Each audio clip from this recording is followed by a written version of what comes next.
Assalamualaikum warahmatullahi wabarakatuh. Sebelumnya kami dari kelompok 2 izin mempresentasikan tentang resum jurnal seismisitas Jawa Timur dan potensi bahaya bencana seismik terkait.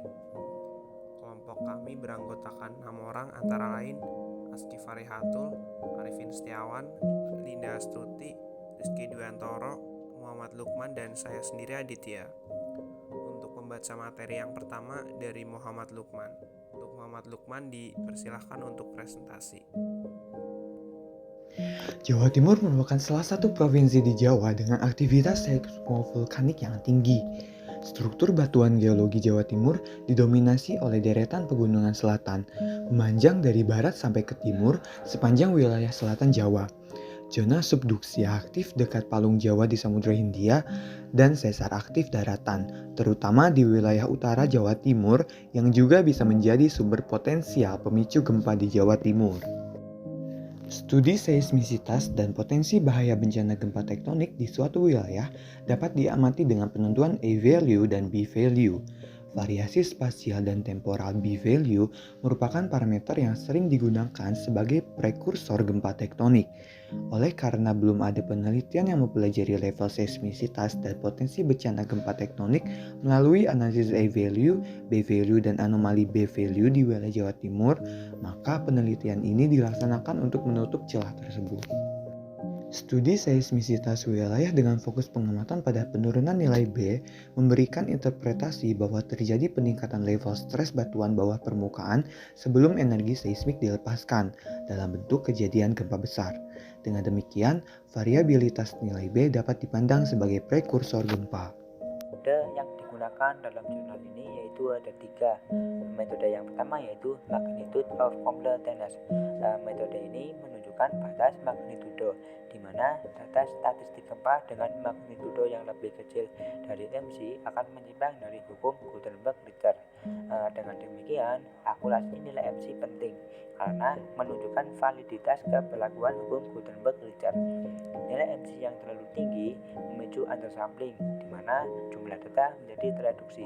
Sebaliknya, nilai MC yang terlalu rendah dapat menyebabkan kesalahan, yaitu nilai A dan B yang berujung pada biased analisis. Yang kedua yaitu pendekatan maksimum likelihood. Pendekatan maksimum likelihood adalah metode yang digunakan untuk mengestimasi nilai B berdasarkan probabilitas maksimal.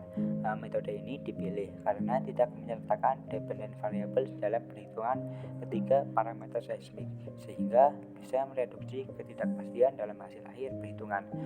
Metode maksimum likelihood mengeksplorasi data gempa yang terdistribusi dalam bentuk fungsi eksponensial atau fungsi Poisson. Yang ketiga yaitu data dan variabel operasional penelitian. Data penelitian adalah total 1.377 kejadian gempa di Jawa Timur antara tahun 1973 sampai tahun 2020 dengan magnitudo antara MW lebih besar atau sama dengan dari 3,1 dan lebih kecil dari 7,8, dan kedalaman gempa mencapai 574 km yang diperoleh dari katalog The United States Geological Survey. Dalam penelitian ini, wilayah Jawa Timur dibagi menjadi 3 zona seismik, yaitu zona utara, zona selatan, dan zona utuh. Gempa sesudah penapisan adalah 50 kejadian untuk zona utara, 1916 kejadian untuk zona selatan, dan 1966 kejadian untuk zona utuh.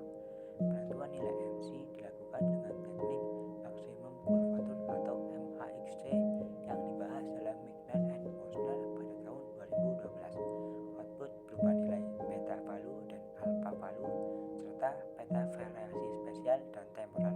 Beta palu yang diperoleh untuk masing-masing zona seismik dianalisis untuk memperoleh gambaran komprehensif tentang level seismisitas dan potensi bahaya bencana gempa tektonik di Jawa Timur. Hasil dan pembahasan. Pemaparan hasil-hasil penelitian disajikan menurut urutan produk gambar yang dihasilkan oleh ZMA P6.0, yaitu yang pertama ada histogram statistik gempa terhadap magnitudo, yang kedua ada kurva FMD, yang ketiga distribusi spatial B-value, yang keempat variasi temporal B-value, dan yang terakhir ada histogram statistik gempa terhadap kedalaman sumber. Analisis histogram magnitudo gempa dan kurva FMD untuk semua zona seismik bisa memberikan gambaran level seismitas di Jawa Timur. Analisis distribusi spasial B-value, variasi temporal B-value, dan histogram kedalaman sumber bisa memberikan gambaran potensi bahaya bencana gempa tektonik di Jawa Timur. A. Histogram magnitudo gempa. Histogram magnitudo gempa merupakan cara umum untuk menunjukkan distribusi magnitudo gempa dan frekuensi kejadian. Pada A yaitu zona utara, B zona selatan, dan C zona utuh. Pada gambar A menunjukkan penyimpangan pola distribusi magnitud yang sesuai dengan hukum Gutenberg-Richter tersebut karena jumlah data gempa yang bisa dikumpulkan untuk zona utara hanya 50 kejadian. Lebih sedikit dari persyaratan minimal 200 kejadian agar hukum Gutenberg-Richter berlaku valid. Pada gambar B konsisten dengan gambar C. Tidak saja karena nilai magnitudo terbesar yang sama, melainkan juga terlihat dari pola histogram magnitudonya. Distribusi magnitudo pada kedua gambar tersebut menunjukkan data statistik gempa pasca frekuensi tertinggi. Gempa mengikuti laju penurunan fungsi eksponensial. Yang kedua yaitu kurva FMD. Kurva FMD dibuat dengan aplikasi CMA-P6. Kurva ini penting karena memuat hasil perhitungan A yang mendeskripsikan level seismisitas wilayah dan B yang menunjukkan akumulasi stres pada batuan bawah permukaan. Selain kedua parameter tersebut, kurva FMD juga memberikan hasil perhitungan MC dan A atau anual. Bawah ini menunjukkan kurva FMD untuk masing-masing zona seismik di Jawa Timur. Untuk A, zona utara, B, zona selatan, dan C, zona utuh. Estimasi MC yang relatif rendah akan menghasilkan kesalahan hitung A dan B yang relatif besar dan berujung pada Biset threshold. Sedangkan estimasi MC yang terlalu tinggi memicu undersampling. Oleh karena itu, MC dihitung terlebih dahulu oleh CMA-P6.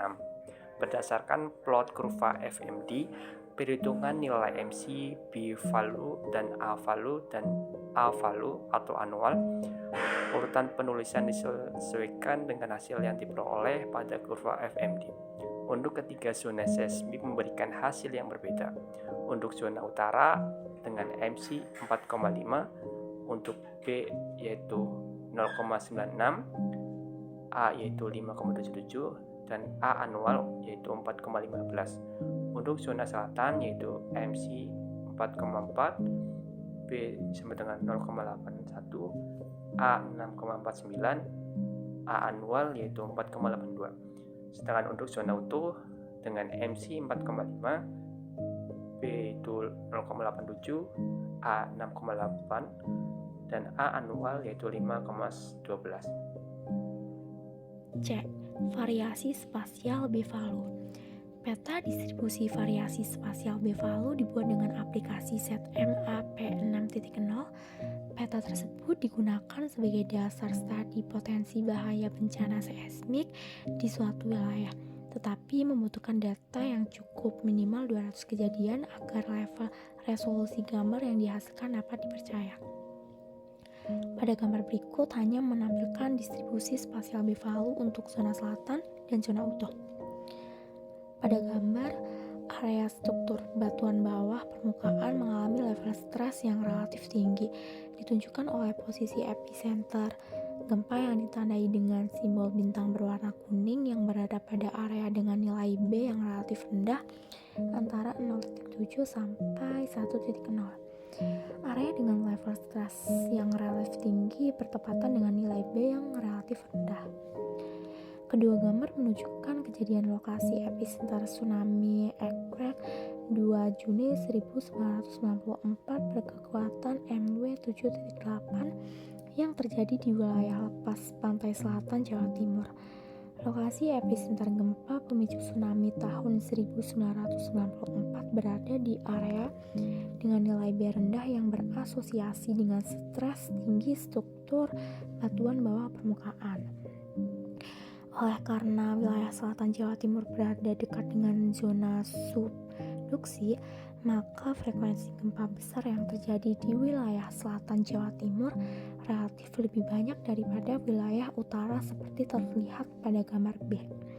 Antara gambar A dan B juga menunjukkan seismisitas Jawa Timur didominasi oleh aktivitas seismotektonik zona selatan. D. Variasi temporal B-value. Pada gambar berikut hanya menampilkan plot variasi temporal B-value untuk zona selatan itu pada gambar A dan zona utuh pada gambar B dengan nilai absolut B-drop untuk masing-masing zona ditunjukkan secara eksplisit. Plot variasi temporal B-value untuk zona selatan itu terlihat konsisten dengan plot serupa untuk zona utuh. Pada gambar A menunjukkan nilai minimum B-value sebesar 0,78 dengan nilai maksimumnya mencapai 1,44. Sedangkan pada gambar B menunjukkan nilai minimum B-value sebesar 0,8 dengan nilai maksimumnya mencapai 1,5. Fakta bahwa nilai minimum B untuk kedua zona seismik masih di bawah nilai normal B yaitu bernilai 1 menandakan tingginya stres batuan bawah permukaan wilayah selatan Jawa Timur. Wilayah selatan Jawa Timur ini berada dekat dengan Paling Jawa atau zona subduksi sebagai sumber potensial pemicu gempa. Gambar A dan B menunjukkan B-drop yang cukup signifikan selama fase Juni sampai Juli 1993 hingga Juni sampai Juli 1994 yang direpresentasikan oleh dua garis biru vertikal pada kedua gambar tersebut. Selama kurun waktu tersebut, B-drop bernilai 0,66 pada gambar A dan B-drop bernilai 0,64 pada gambar B. Kedua nilai B-drop tersebut paling besar di antara semua B-drop selama tahun pengamatan antara 1980 hingga 2020. Penurunan nilai B menunjukkan stres tektonik pada batuan geologi bawah permukaan wilayah selatan Jawa Timur yang terakumulasi dan dilepaskan dalam bentuk energi gempa. Kesimpulan penelitian ini membahas seismisitas Jawa Timur dan potensi bahaya bencana gempa tektonik terkait melalui analisis parameter A-value, B-value, dan anomali V-value yang diperoleh akurat dari frekuensi magnitudo FMD dari katalog USGS antara 1973 sampai 2020. Ketiga parameter dihitung untuk zona utara, zona selatan, dan zona utuh. Dengan hasil-hasil untuk zona utara, A sama dengan 5,77 dan B sama dengan 0,96, zona selatan A sama dengan 6,49 dan B sama dengan 0,81, dan zona utuh A sama dengan 6,80 dan B 0,87. Hasil-hasil perhitungan A dan B untuk ketiga zona seismik menunjukkan bahwa seismisitas wilayah selatan Jawa Timur lebih tinggi daripada wilayah utara karena level stres tinggi batuan yang dipicu aktivitas tektonik sepanjang zona subduksi dekat Palu Jawa. Dengan demikian, wilayah selatan Jawa Timur lebih rentan terhadap potensi bahaya bencana gempa. Sekian presentasi dari